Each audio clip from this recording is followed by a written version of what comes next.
You're listening to Comic Relief, the Entertainment Buddha comic book podcast, and we're having our very first episode, so that means you should have bought 10 copies of this. I am Justin, and joining me, the other two Jamokes are the Incredible Herc, Andoni. How's it going, guys? And I don't have a superlative nickname for you, Nick, but Nick is also joining. Thanks, I guess. Well, his was the low-hanging fruit, because Herc, Incredible Hulk. Right. I mean, I'm not blaming you for that. I'm just wishing you would have put a little more thought into what you were going to introduce me as. But Nick is fine. Nick is fine. I did try. That's what my mom calls me, so. I really did try. Anyway, tonight we'll be talking about a handful of things. Why not? One of which will be the Cap controversy. People seem to have some thoughts either way about that. We'll also be talking about Rebirth, how we feel so far about that.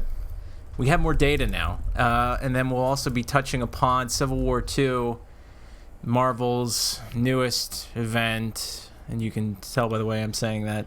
And then their forecast for Beyond, because they've already started telling us what's happening after Civil War II. Because why not? Why not tell us what happens before it happens?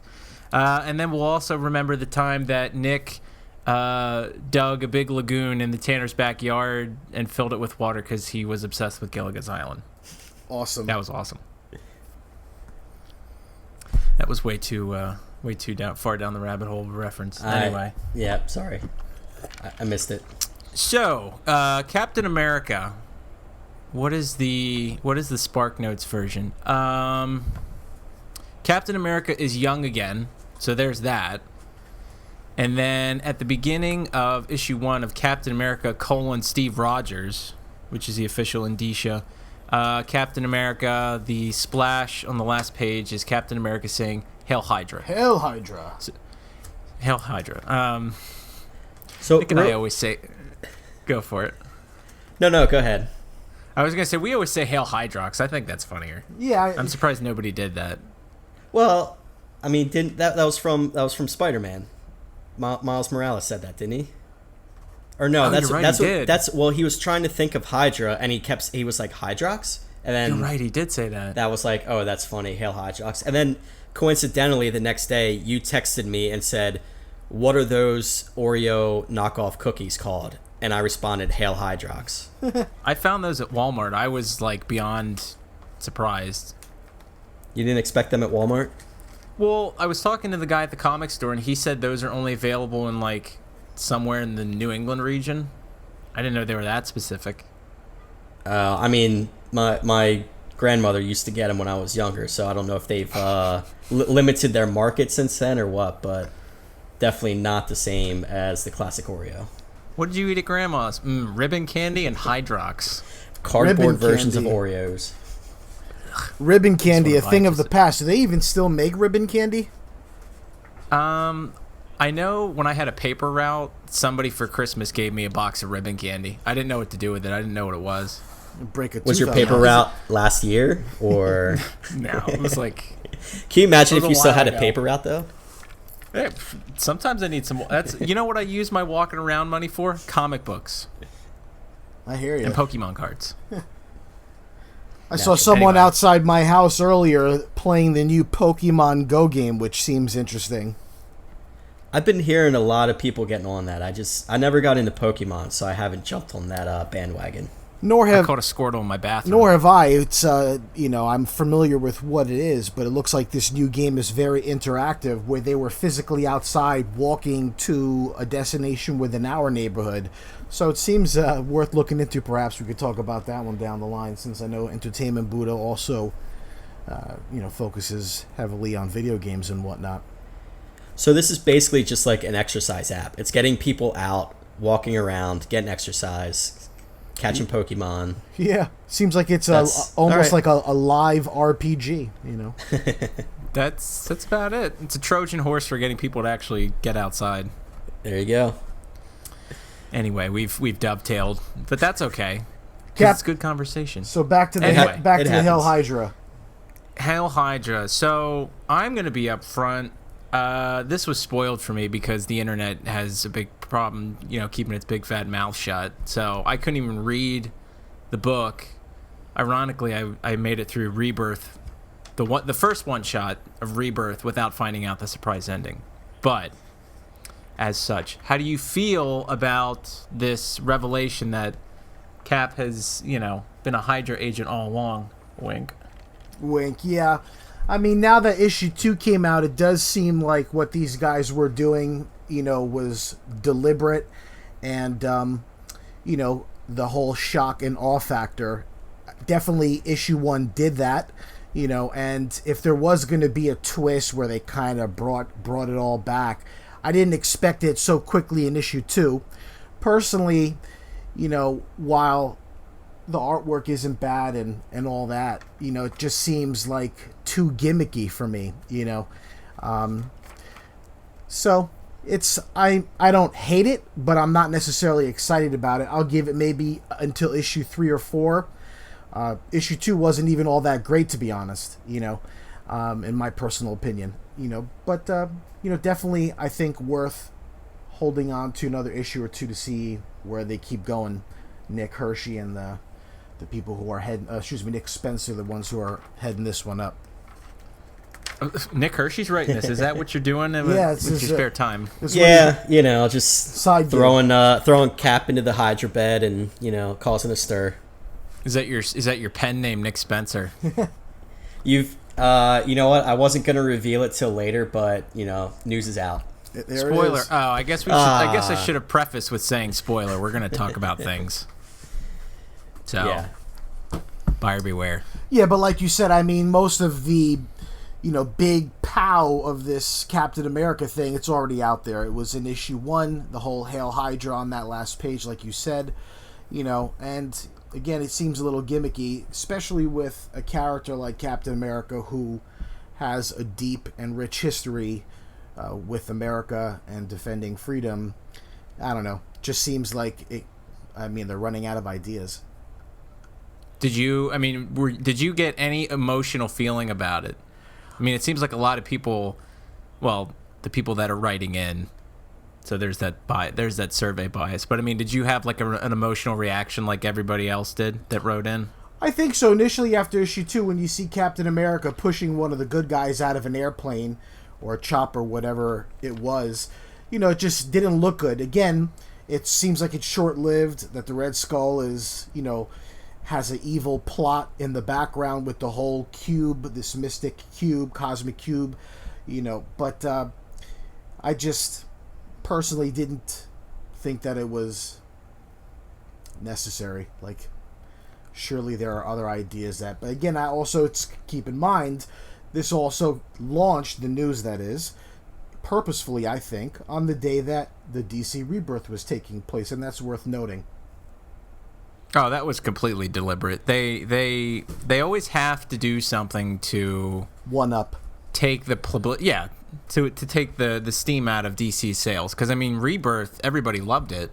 And as far as the numbers are concerned, from what I've been reading, Rebirth has been, at least this is what I am reading on the internet, different people who own comic shops and stuff, that Rebirth is crushing Marvel as far as sales are concerned since the whole Rebirth started.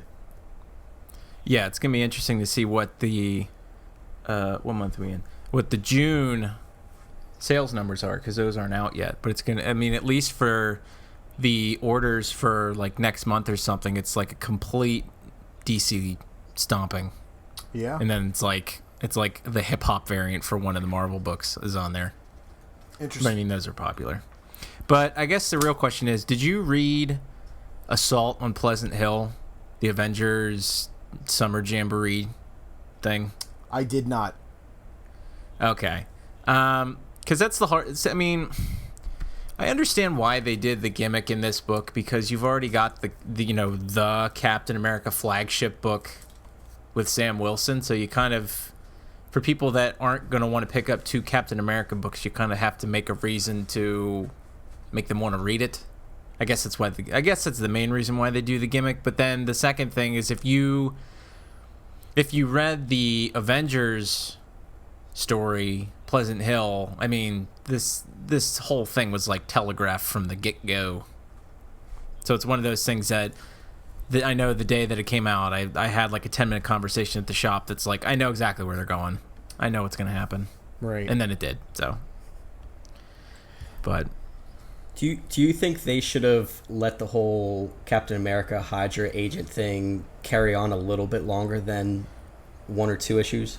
Well, that's the interesting thing, because I think that's where Andoni's coming from. It's like, what are they going to do with issues 3 and 4? They've already given us the setup. The cat's out of the bag. Pull the rug out. Right. And now it's like, what are they going to do with it? Because I kind of want to see that. I mean, honestly, when I read the first issue, it's, okay, this is an interesting setup. Where are they going with this? Mm-hmm. Tell me a story. Yeah, if the idea was to, shock and awe everyone and to create controversy in an effort to boost sales, what have you, then they should have let it build up a little bit more. Any which way, these guys, we'll see what happens, I guess, with issue 3. But let me ask you guys now, overall, now that we saw the last panel, Hail Hydra, everybody's head exploded, issue 2 is now out. What did you think overall of the story? Were you pleased with issue 2? Did you walk away saying, oh, geez, I can't wait for number 3 to come out? I didn't think issue 2 was bad. I think it was necessary, but like Nick said, I probably could have personally done with it like 2 issues later. Right. Just to give it some room to breathe. Yeah, well, it looks like we're going to see more Baron Zemo in issue 3. That last panel was pretty nice, where him and Red Skull look like they're going to collide. So we'll see what happens. They start slap fighting. No, I'm the bad guy. I'm the bad guy. Yeah. Is this Captain Run, is it a limited run, or is it just going until they decide we're going to... You are asking all the wrong questions. Because I hesitate to say that they don't know, but they know. They know. Yeah. Well, apparently October is where shit's going to hit the fan, so who knows?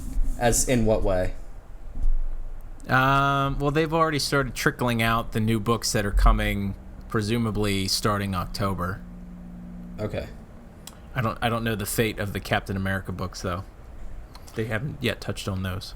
I don't think anyone has indicated it is a limited series, like, for example, Daredevil and Punisher that Charles Soule is currently doing. That is a miniseries.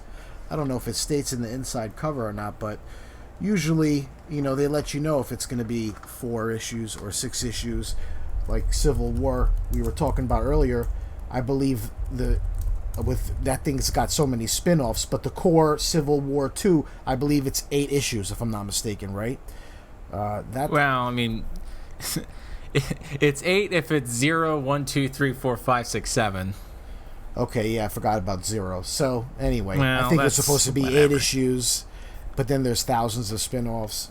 With Captain America, I don't think, at least I haven't heard that it's a quote-unquote miniseries, so... but like you said, they probably already have that all determined.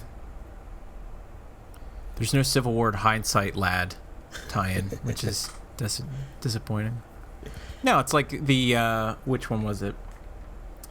When Sam Wilson took over and it was the all-new Captain America, that was 6 issues.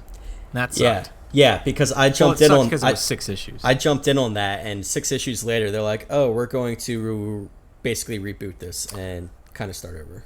Yeah, that was the reboot that Marvel did in October. I was a few different series that they had. I was like 5 issues in, and then they stopped it and then started it again. That's always a pain in the ass.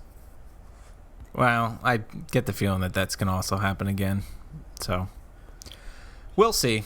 We'll see. What's the general... So, am I wrong in thinking that all these Marvel reboots they've been doing is... way more than reboots in the past, right?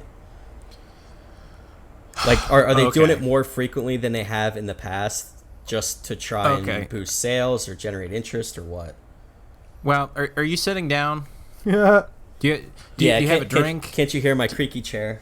Do you have a cookie? You have like a handful of cookies? Because I know the answer to this. Handful of Hydrox. Because this is also something I'm interested in the publishing aspect, as dorky as that sounds. But here we go. So up until the mid '90s, Marvel, DC rebooted in the '80s sort of out of necessity because their continuity was getting way too convoluted. They'd been publishing since the late '30s, so they were due. Anyway, Marvel, they canceled almost all their books in like '96 because they were in bankruptcy, and they farmed those books out to Jim Lee and the, what is it?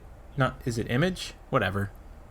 Jim Lee and a bunch of his buddies did like every book for 13 issues, and then sales tanked, and then Marvel started another volume of all those books in '98 called Heroes Reborn, and then that carried on until 2010 when Disney bought Marvel, and then they restarted all the Avengers books and called it the Heroic Age, and then that carried on till after Avengers vs. X-Men in 2013 with Marvel Now, which was like their line-wide, we're going to reset everything and kind of recalibrate.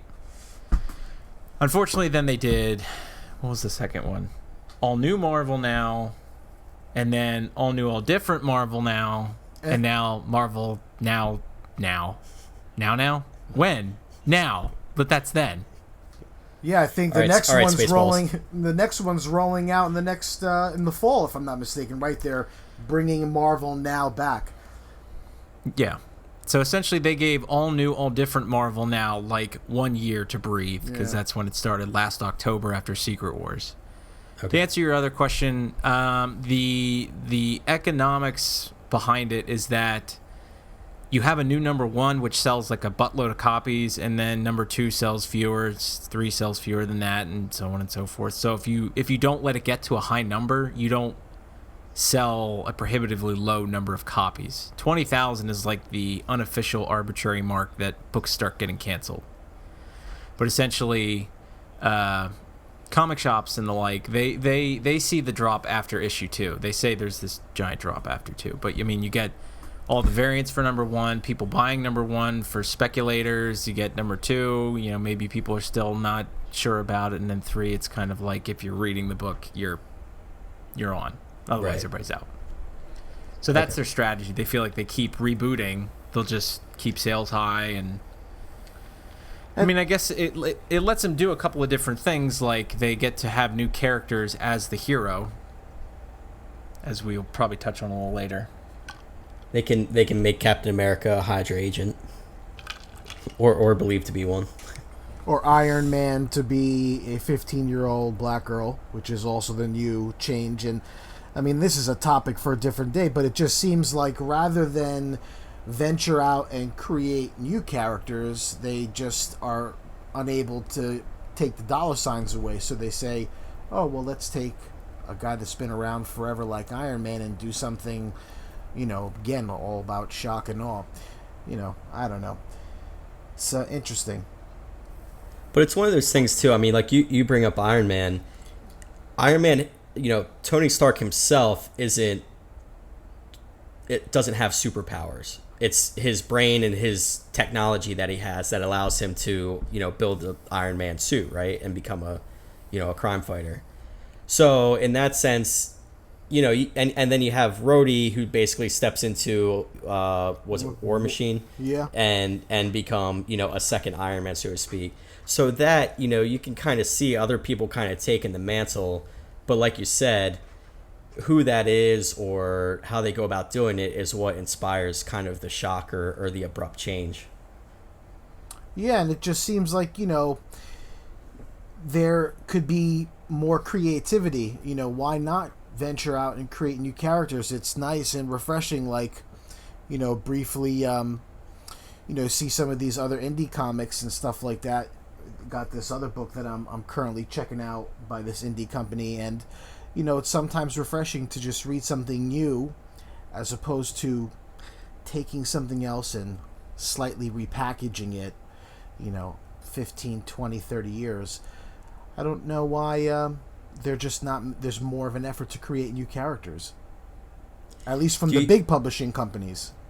Yeah. Do you think it's because the people that read their books are more set or used to the characters that already exist? That like maybe they're just like it's too much of a risk to create an entirely new hero?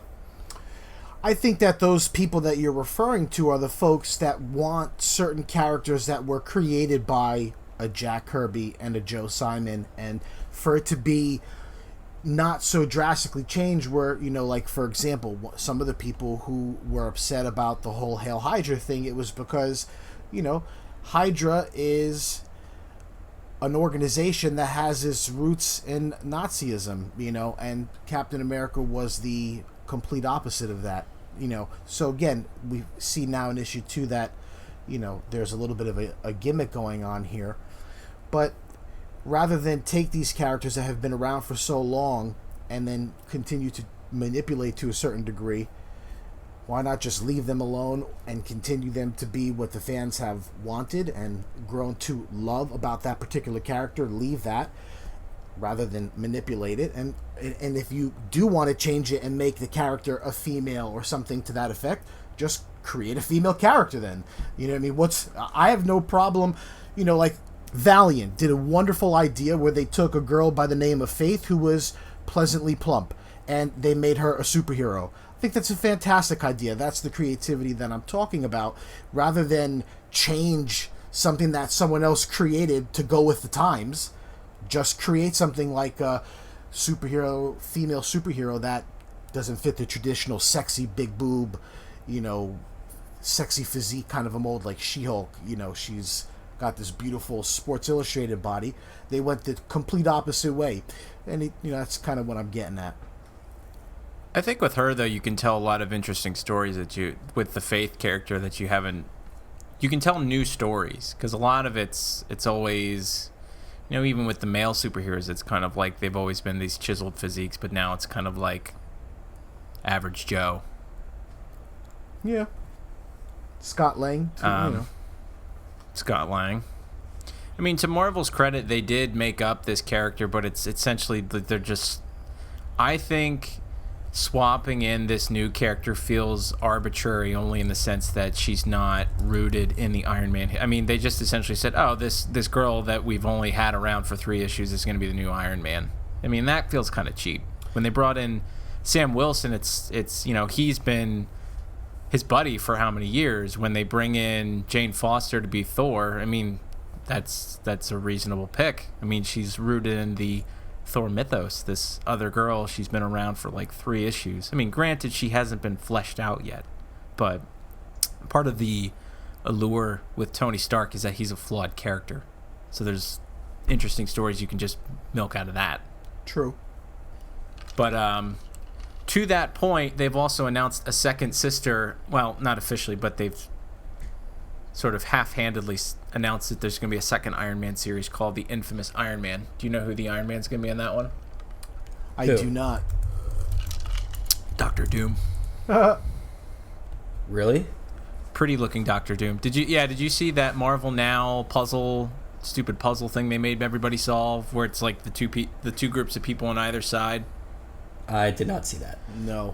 Dr. Doom now doesn't wear his mask because he's pretty, because that was the thing they did after Secret Wars. They were like, you know what? Enough of this mask crap. We're going to make him pretty. So now in the promo image, he's holding Iron Man's mask. And so the assumption is that in this new book called The Infamous Iron Man, it's going to be Dr. Doom doing, in some capacity, the Iron Man's work. Interesting. I would rather read the one with the girl. So, why did they pick Dr. Doom? Like, what is? I mean, I haven't kept up with anything he's done. So, like, what do they think? That may be it, perhaps, because Dr. Doom is a pretty big Marvel name who hasn't been in the rotation for a while, or at least not that I'm aware of. Maybe they're trying to just get him back in the mix. Well, now he's definitely not now with the Fantastic Four not even a thing. Yeah, they stopped. But that's their MO now, is they just rotate old IPs out to the front. I mean, that's why they're bringing back this Champions team name. That's what, there was one more. What was the other one? I don't remember. But that's just like their thing. They bring out, what was the one? Slapstick, some like random bad guy that was on the New Warriors or something. Nobody knows who this person is. Yeah. They just bring him out. That's all they do. Yeah. Now, so, go ahead. Yeah, you see that from time to time. They try to bring, and sometimes that works in their favor. One of the series I followed not long ago was the Black Knight series. Did you guys check that out at all? It was like 5 issues. I did not. I only know the Black Knight when he was in the Avengers in the 80s. Well, when it was just like the ragtag team of nobodies. Yeah, well, that character they brought back. For a while there, I was thinking it was because they wanted a... Marvel doesn't really have like a sword and sorcery kind of a storyline like Game of Thrones-ish. I thought that maybe with Black Knight, since he wields that ebony blade, that they were going to do that. But every once in a while when they bring an old character back like that, it's nice. Even if it's just for a short 5 issues. If it's done right, that is. Didn't they have some... I don't know if this is any similarities to Black Knight at all, but they also have... is it Moon Knight? Yeah, that's another character who I think we might see perhaps... he's getting... I see people talking about Moon Knight a lot more nowadays. I want to say that we're going to see... He's a perfect kind of a character for like a Netflix series. And got like that supernatural, background. I think that Marvel hasn't, it's been a couple of years now since Blade was out, so that in the movies or the TV series that's out, a Moon Knight character opens up the door to all that supernatural stuff like Werewolf by Night and Dracula even perhaps. So that would be pretty cool actually. Moon Knight, I'm not reading any Moon Knight, but just seems like more people are talking about it. Yeah, because Black Knight is a knight in the literal sense. Moon Knight's just kind of like his moniker. Yeah. Okay. I didn't know if he had... I knew he wasn't like a, knight in shining armor knight, but I didn't know if he had sort of, kind of a similar way about him as Black Knight. Because, again, I haven't read Moon Knight either, but I've kind of been intrigued from it when I passed by on the new comic book day. Yeah, Moon Knight's one of those series that people have fond memories of from like, I think it's the mid 80s. Yeah. It's like 80s and 90s Doug Mensch Moon Knight. People have some fond memories of that. So it's kind of like one of those characters that they grew up with that they kind of want to see brought, I guess, back into prominence. I don't even think I've ever read any Moon Knight. Yeah, he appeared back in Werewolf by Night. I think again I haven't read any Moon Knight myself, but I'm familiar with the character. I think he has like an Egyptian pharaoh, or Egyptian mythology kind of a background to it. But he always did seem like one of those cool characters that I wish I just had more time to read. Well, you might get your wish this October because Marvel will probably do whatever they want. So Marvel continues to just, I don't know. That's the phrase I always kick around. I don't know. But DC, on the other hand, back to the roots, back to the core, meat and potatoes, back to the old stories, old characters. They're starting over. It's a rebirthing of sorts. Hey, they should use that word. Oh, wait, they did. Never mind. It's taken. Yeah. So we've already had the main one-shot and a handful of other one-shots and a handful of actual number ones which use the same heading as the one-shots. It was very confusing for me at first. Yeah, even I got confused. Yeah. The rebirth on the specials is bigger and bolder, and the rebirth on the actual number ones is smaller. That's how I figured it out. That's not differentiating enough. No, it's not. But that's because when I was at the shop, I was looking and I was like, wait, don't I already have that one? And then I had to go online and make sure that I wasn't buying multiple copies of the same thing. Yeah. So essentially what they're doing is they had one flagship one shot which tells the story. essentially that the DC universe, something happened with the last 10 years and Wally West came back. The old Wally West, because we have an old Wally West and a new Wally West and an old Superman, but the new Superman died, and it's a high barrier to entry. So they have around 21 shots for all the books that are going to start up, and then they're trickling them out, and then after the one shot, they're trickling out the regular series. And essentially, they're pretty much all their series. They're kind of starting fresh. They're starting fresh. They are being reborn. They're being reborn. You're right. I mean, I only ran into trouble because Jeff Johns used to do limited series called Rebirth. So there was Green Lantern Rebirth and then Flash Rebirth, but now there's Flash Rebirth again. Everything Rebirth. Yeah, and then I was talking to somebody about Flash Rebirth, and I was like, no. And then the old Flash Rebirth. Next, there'll be Afterbirth, and well, it's funny because the last time I remember really trying to delve in deep, listen, we're like most comic book people, readers, you kind of maybe sometimes take a few years off because of life events and so forth. I remember a few years ago, DC did this, something, not a rebirth per se, but and I'm also forgetting the title, but it was like it had so many different spin-offs. The OMAC project, these. I mean, I forgot not Convergence? That was the last one. New 52. No, the one before that. It was in the early 2000s. It was at the time when Geoff was doing, I think, what you were just talking about. It was the Green Lantern Rebirth. It was a little bit before that. 1 year later? No, I'm about to open my box too because I still have it's right here on the floor in front of me, and I'm drawing a blank. But it just ended up. The point that I'm trying to make is that it seems like they're doing it again, where they have the Rebirth, like you said, then the big DC Universe one that they had the midnight release. Then each title got their own one shot, and then they started from number one from there on, and it's a lot, it seems, so I guess it really comes down to in your case, Justin, I think you said that you read all of them, right? Yeah, I'm reading all of the one shots just because I'm interested in the status quo of how they're slightly changing characters. Like Green Arrow, they're making a couple subtle changes. Batman, they've essentially done nothing. Right. It's just they're restarting, but I'll read all the one shots just to get an idea what the status quo is, but for the actual series, I'm just sticking with what I've already been reading. So that's what I was going to ask you. You're basically, some folks like myself think I'm just going to pick. I've dabbled in a few of the different titles, picked up a lot of number ones that I'm wondering if that was a mistake or not, and then I'll see which ones I want to follow. Which ones do you intend following as far as the series are concerned now that you've had a taste of a few of them? I mean, the only one I would say, if you're not a rooted DC reader, to avoid is Action Comics, only because that's definitely carrying over from New 52. They're still telling the same story. Detective's been pretty good because I think that's getting back to basics with like the Bat family.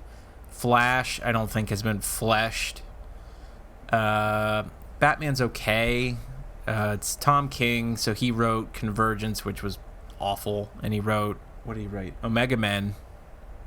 Did he write that? He wrote The Vision. That's the big one. I want to read that. But Batman's okay.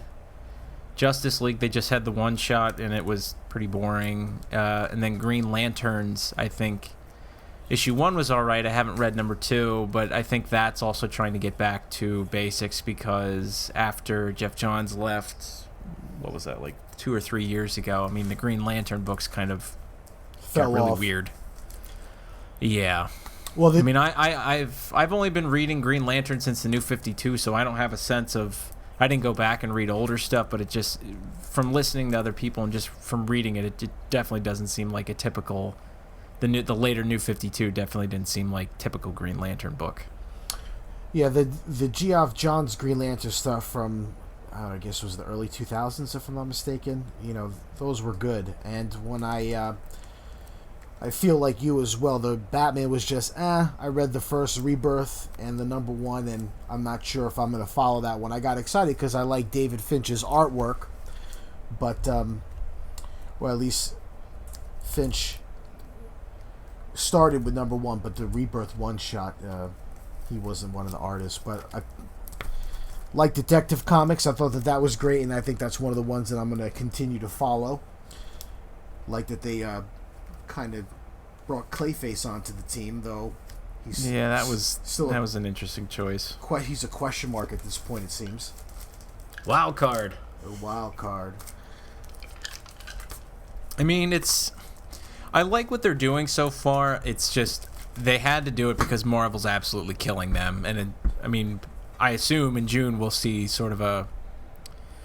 trend where DC moves towards maybe even taking the number one spot. It's just there are things that are going to be a problem for Rebirth down the road. Specifically, the double shipping. I think that's going to be a bee in some readers' bonnets, only because it's going to be more books that they're going to have to buy, and plus that's going to mean that it's a team of artists. So I don't know that David Finch is going to do every Batman book. He's going to do like every other one, and then like the Wonder Woman, I know specifically they're telling different stories in the odd number books than they are in the even number books, and that's really going to get confusing because even I'm going to have trouble figuring that out. Oh jeez.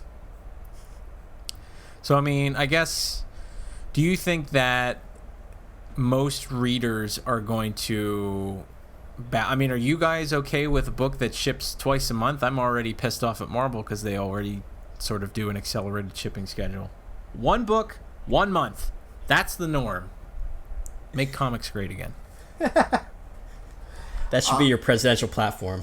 Well, the guy at my shop is named Tom, and I always joke that I'm going to swap him for Tom Brevoort at Marvel because I don't care for a lot of things Marvel does, so I always say swap Tom for Tom.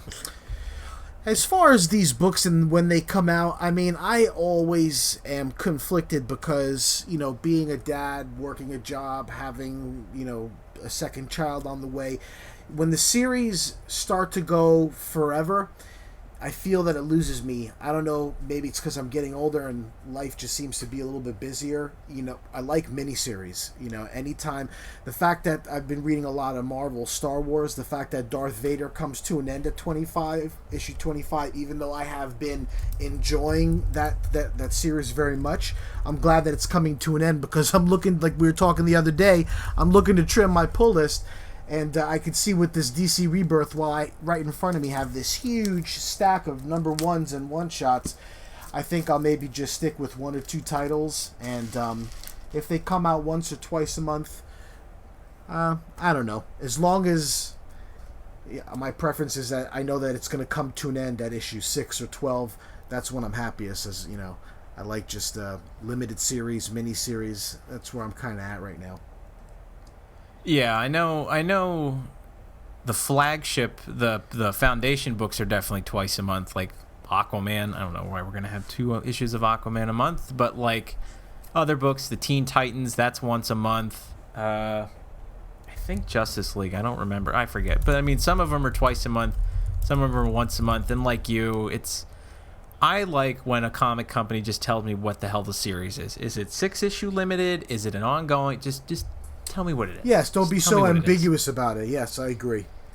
I mean, DC does that with, like, Coming of the Superman, 6 issues. Batman and Ninja Turtles, 6 issues. Just tell me what it is. But Marvel, they just liked it. Well, it's a series. We're not going to tell you how many it's going to go. You got to figure that out. Because, like you, if I know it's limited, I'm more likely to pick it up because I don't have to worry about it going like 50 or 60. Well, that's not going to happen, but I think that's why I have been, you know what I mean. I've been picking up so many Star Wars titles. Aside from the fact that I actually just like Star Wars, so many of these Chewbacca's, the Landos, the Princess Leia's, I knew in advance that they were going to be 5 issues.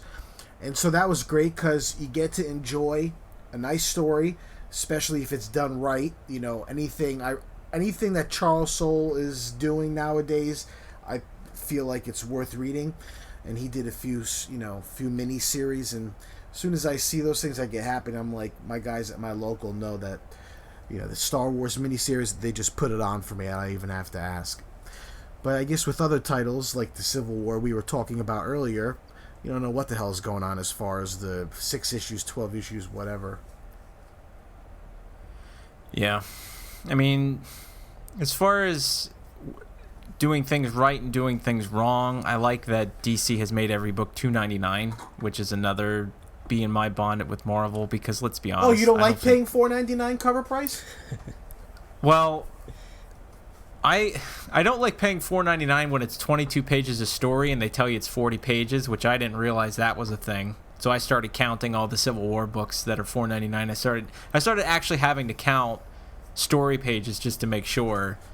But I also don't like the pay $3.99 and get a free digital code, because I never use the digital code. So I'd rather you just make it like $2.99 with $1 for the digital copy, or just make it $2.99. It's always just refreshing. Civil War #1 was actually $5.99. Excuse me. Yeah.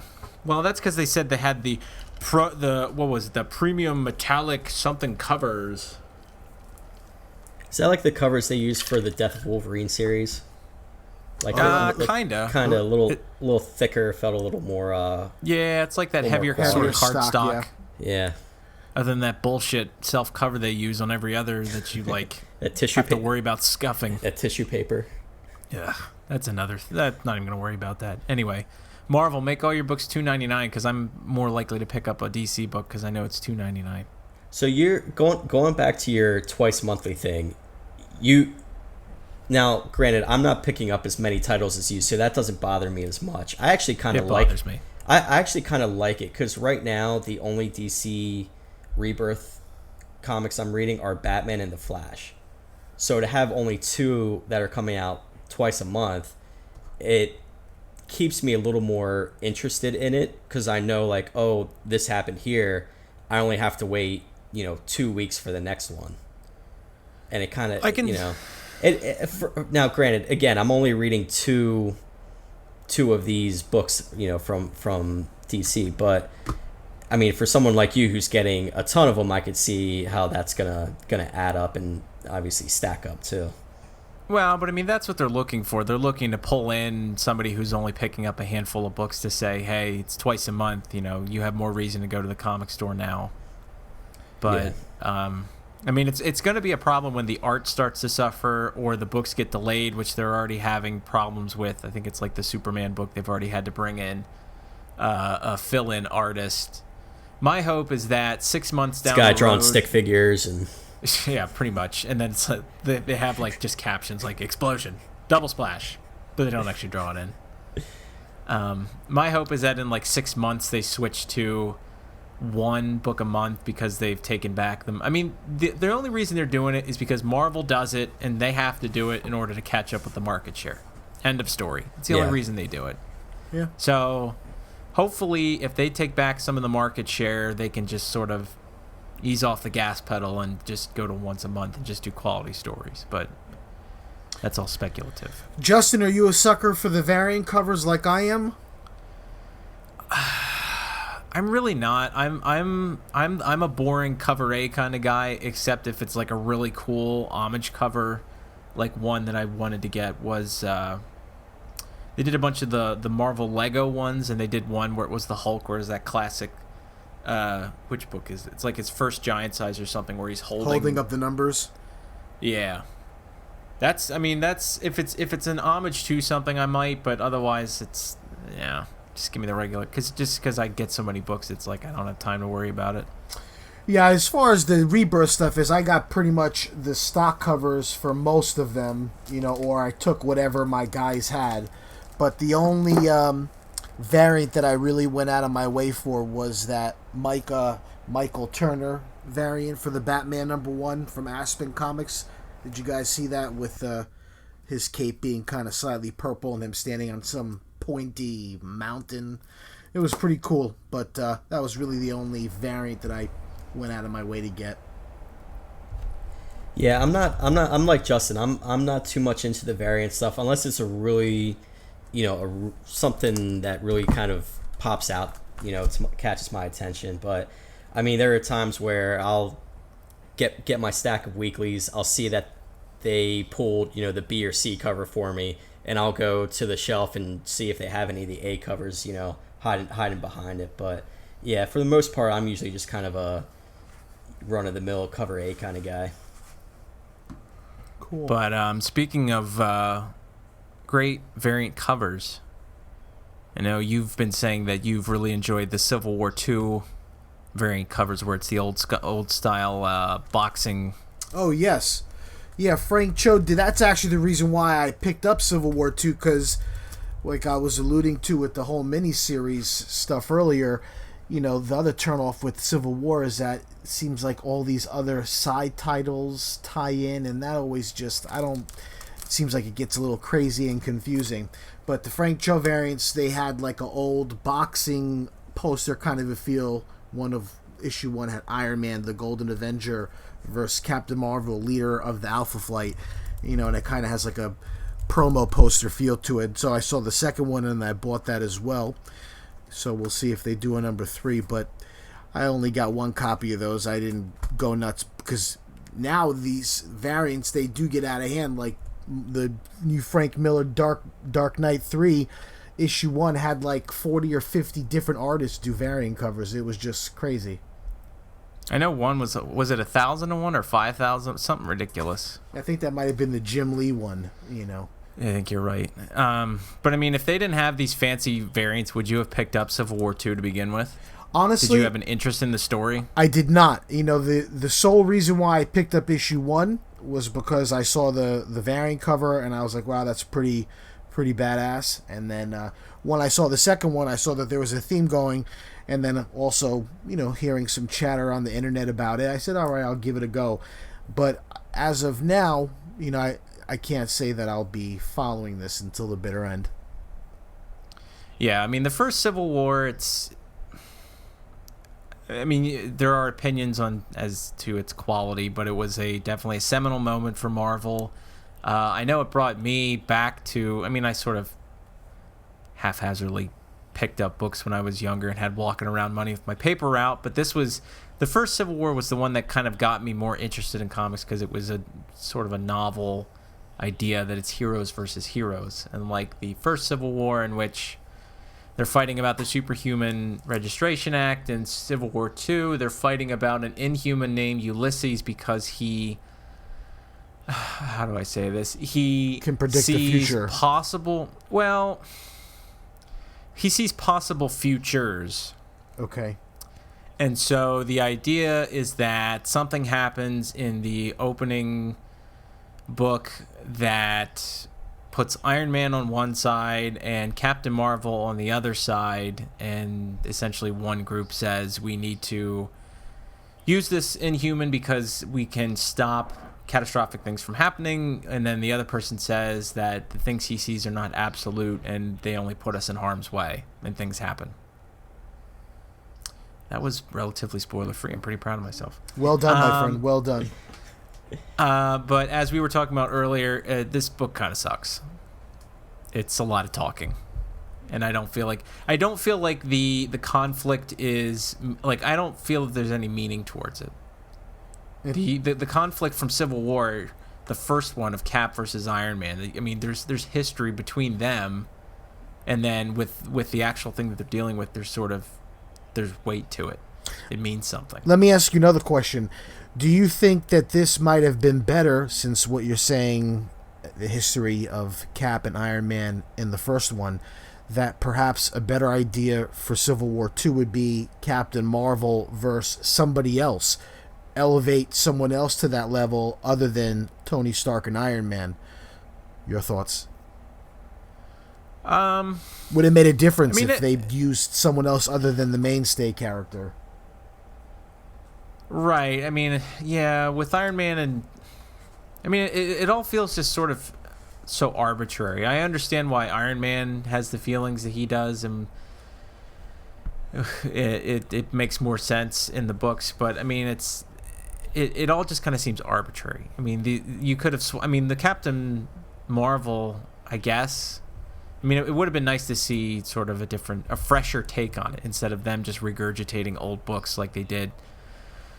Secret Wars was the same spirit of the original Secret Wars, which was not very good.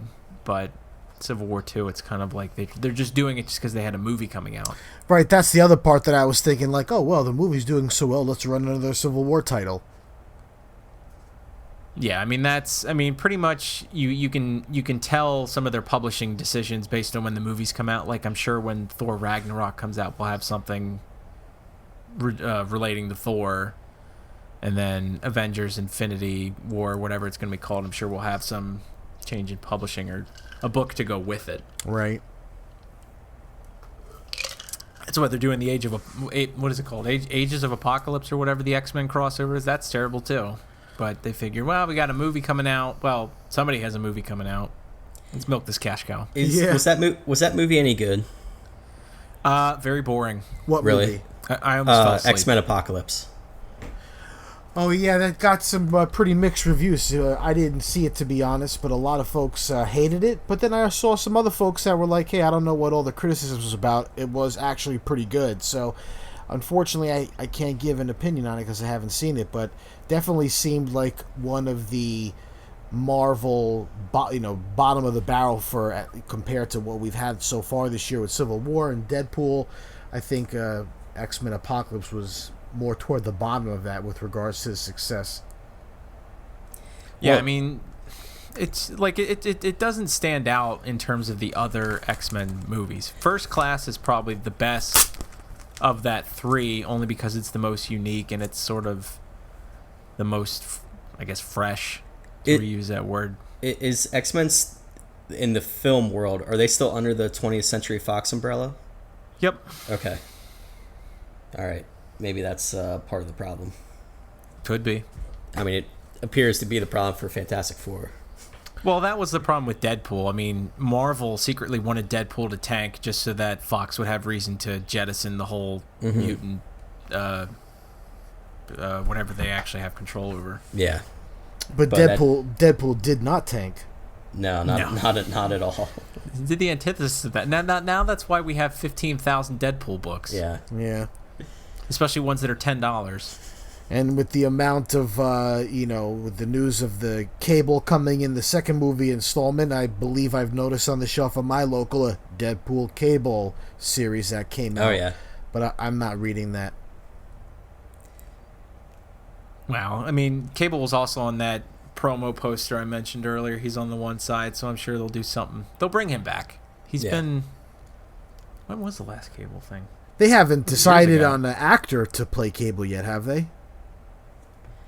I haven't seen anything. I don't think so. I mean, Ron Perlman's... Ron Perlman is the low-hanging fruit. But I don't he's know. Hellboy. I think that guy, I don't know Different his universe. name, the bad guy from Avatar, the military fellow, I forget his name. He looks like he could also do it. He's got the rough and gruff attitude. That's Stephen Lang. Actually, just looked up potential casting ideas, and he was the first one that popped up. Interesting. I thought that we'll see what happens. Huh. Well, they've already started sprinkling what's going to happen after Civil War II, which is, for better or for worse, a practice that they're going to continue to do. They're going to spoil the crap before it actually happens. So, delete the internet, delete social media. Go the way of the Amish. I'm really tempted to. So, Andoni, if they don't have any more boxing variants, I assume you're not going to buy any more Civil War II books? Well, the jury's still out. I'm going to read, like I said, forgive me for being a tad behind. I wanted to read issue 1 and 2. Hopefully when we do our second podcast, I'll be able to give you guys an answer if it has been removed from the pull list or if I'm going to keep going with it. So I will have a follow-up for you on that next time around. Trust me, you're preaching to the choir. My to-read list is pretty tall. I've tried reading some older stuff too, so it's a I can't think of the word. You know what I mean? Yeah, it's always good to have a balance. In the old and the new. Yeah, balance. I'm trying to do 3 actually. I'm trying to trim the new. Always keep my hands pulling something that's old, but then, like I started earlier, I'm giving an indie comic shot. And when I say indie, I'm not talking like, Boom Studios or Black Mask, where they're actually producing like serious high quality stuff. I mean, like guys that are self-publishing that are trying to make it, so to speak. Maybe that's something that we can also talk about down the line. But I've been enjoying it so far, and at some point when I'm done, I'll do a little review for them on the Entertainment Buddha website. Nick, have you been reading Civil War 2? I have not. No, I don't blame you. I'm the only way I will would probably be, I might end up getting the trade at some point down the road, but I'm trying to keep my pull list from growing too much. So Civil War 2 isn't, and I mean, you turned me on to the first Civil, like when I started getting into comic books, I guess, what was it, like 2 years ago or so. You had suggested Civil War, the original Civil War was, one to get into and go for. And I really, I enjoyed that. I like that. I reread it, before the movie came out, which was probably a bad idea since they were, obviously vastly different. But Civil War 2, it just didn't strike my fancy. It felt like to me it was just too much of a promotional push because of the movie, and that kind of turned me off to it. Yep. So, since you're not reading Civil War 2, that segues perfectly into the segment that we'll always end our podcast with. I'm calling it Nick's Awful Time. Why Nick? I don't know. Why not? It's the segment where we're going to suggest something pop culture related. So it can be comics, TV, video games, or, you know what? I don't even care. Suggest anything. Why not? So, Nick, since I'm putting you under the gun to start because you said you're not reading Civil War 2. So, in lieu of that, do you have something to suggest to our faithful listeners to substitute for this god-awful Marvel event? Well, let's see. You said it could be TV shows too, right? It can be anything you want. I am incredibly excited for the new HBO show that comes out this weekend called The Night Of. They were showing trailers for it during Game of Thrones. I've read a couple spoiler-free reviews, and it's gotten a lot of solid praise. It's got John Turturro's in it. Tells a story of a young man whose friend or girlfriend gets killed, and basically it's kind of like a murder mystery thriller type show. And the first episode is 90 minutes long and is apparently pretty enticing. So. That's kind of what I'm looking forward to and pushing towards. John Turturro is the main character, or he's just part of the star? He's not the main character, but from the sounds of it, he's in it quite a bit. He plays a lawyer, I believe, for the actual main character, who's in a heap of trouble. I would like to take your case, sir. But I'll throw in a bonus one for comics since this is a comic podcast. Next month in August is the release of Ed Brubaker and Sean Phillips' new collaboration, Killer Be Killed. And you do like those. I am a big fan of whatever those two guys put out, so I'm looking forward to that. I think early August is the release of the first issue. So The Night Of, and what was the second one?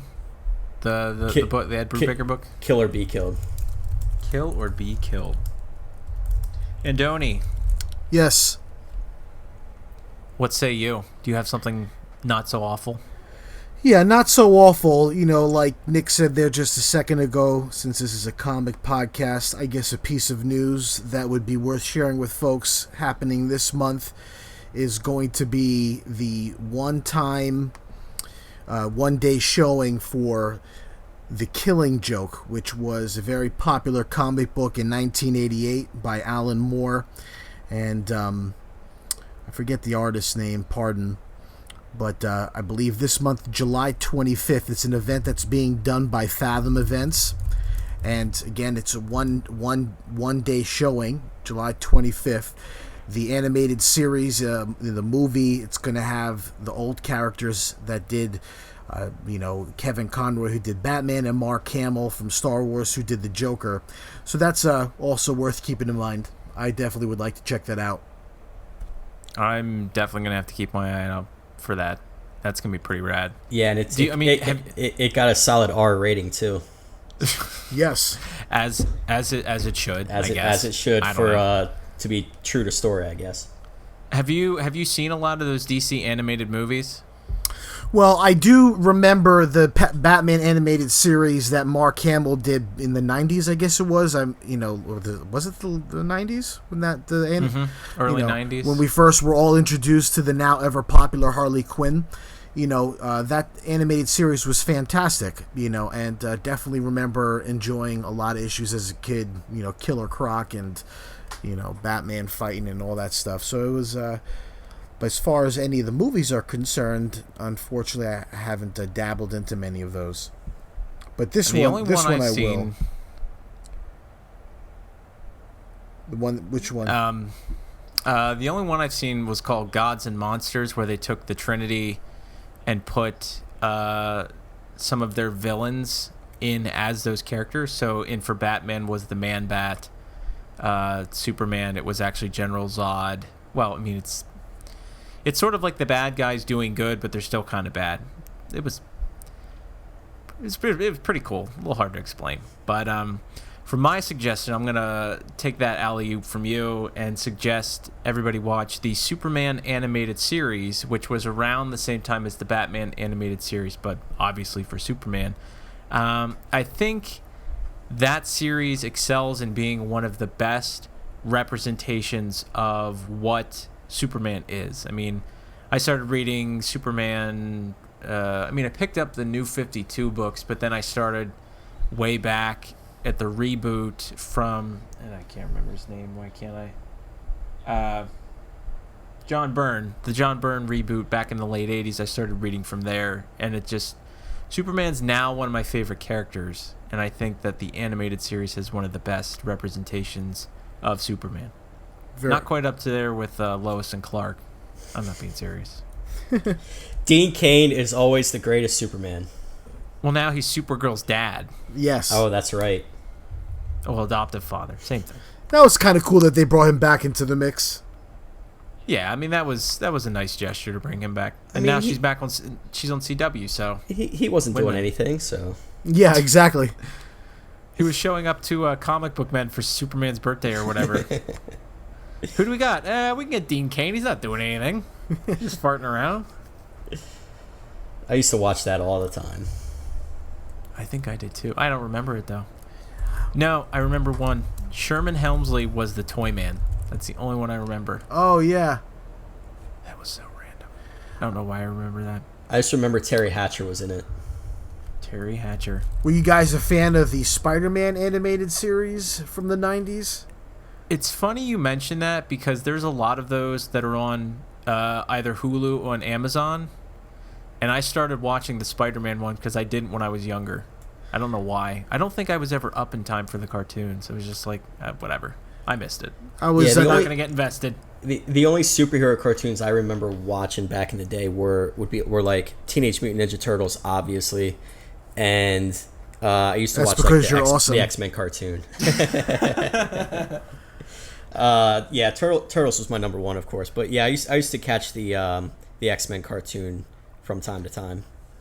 Not long ago on Facebook, someone posted a video where Spider-Man from that animated series, there was an episode where he meets the X-Men for the first time, and I ended up watching it. It was about 3-4 minute portion of the entire episode. It was so good, and it brought me back. I had to Google and watch the entire episode again. And it really, if you guys ever, because it is accessible on Hulu and YouTube, Google Spider-Man and X-Men. It's a fantastic bit of old animated cartoons from the 90s. I thought you were going to tell us that you remember watching as a child and you were eating your big bowl of Fruit Loops and you just got so excited you just spilled cereal everywhere. Yeah. Spilled Ecto Cooler, spilled your cereal. And then my mom kicked my ass for making a mess. Well, since everybody else made 2 suggestions, I guess I'll make another one. I suggest the Superman, well, since we're talking about Superman, I guess, the Superman limited series, Superman American Alien by Max Landis. It's a unique 7-part series that explores Superman from being a young boy in Smallville growing up. One of my favorite issues was when Superman somehow finds his way onto a luxury yacht, and everybody thinks he's Bruce Wayne, and he essentially just parties the whole issue and has a one-night stand. So it's an interesting sort of exploration on the tomfoolery of a young Clark Kent. Yeah, I remember seeing these covers, and I found them to be very striking. Now that you're recommending it, I will be sure to give it a read. Yeah, it's interesting storytelling from Max Landis, who did what did he do? He did Chronicle, which was pretty cool. And Adventures of Superman. What else was the other thing? He did Adventures of Superman. American Ultra. Yeah, I don't think I've heard of that. That is what Google is telling me, my friend. He was in Blues Brothers 2000, so... Oh, okay. Well, I mean, anybody who was in that, it's obviously solid gold. what? So not the original Blues Brothers. No, 2000. Yeah. Who was it? That was John Goodman and Dan Aykroyd, I believe, right? what was it? Dan Aykroyd back for? And the Belushis and his brother, if I'm not mistaken. Jim Belushi. Jim Belushi and Dan Aykroyd.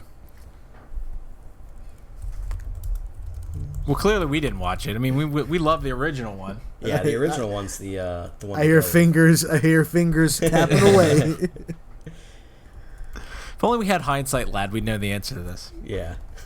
Anyway, so we've covered a lot of ground. First episode. I'm sure we'll have plenty more. We're not going to have like a big splash to end episode 1. Sorry. Hail Hydra. Hydrox. Whatever.